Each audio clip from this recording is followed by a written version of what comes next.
Hey, welcome back.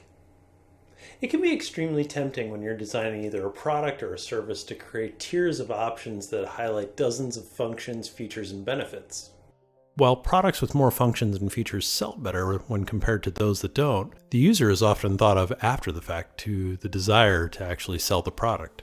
For every feature that's included in a product or interaction, you increase the amount of complexity for the user. Here's the rub. To design a system where the simplicity is reduced to a single button and the option to the user is reduced to one, the cost to the endpoint is much more expensive. This is because you need to reduce the possible end results to just one or two outcomes, and that takes immense engineering, especially if you're designing an infrastructure where typically more than two and upwards of 10 to 20 outcomes are possible. Look at the telephone. It started out with a single function: connect person A to person B by adding in call forwarding, additional buttons, redial, contact lists, Wi-Fi, virtual assistants, and all of a sudden you're in an infrastructure that carries hundreds if not thousands of functions, with most of those functions being rather elusive to the average user. In the book Living with Complexity, Donald Norman points out another great example. He discusses the time when Siemens simplified the user experience of washing clothes down to two settings: hot and colored or easy to clean fabrics. The rest was automated. This washer wound up having more controls than non-automated systems because the washing machine wouldn't sell at the price point that they had to price it at. They wound up putting more features on it because people use features as a benchmark of value.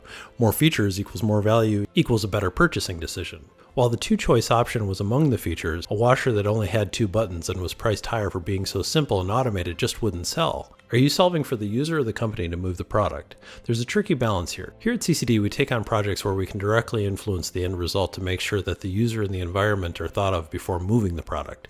At the end of the day, you want the conceptual essence of your project to come through. If you can trust that to happen in the design process, the features should theoretically melt away until you have a distilled and beautiful end result. If you do that, you'll sell all day long. Think about products that have a single or maybe at max double function: Band-Aids, dice, a condom, a light bulb. These are all ubiquitous items that are a staple product and will continue to sell. If you can make that simple product have a simple function, you might just end up with the next perfect everyday item. Send me some of your thoughts.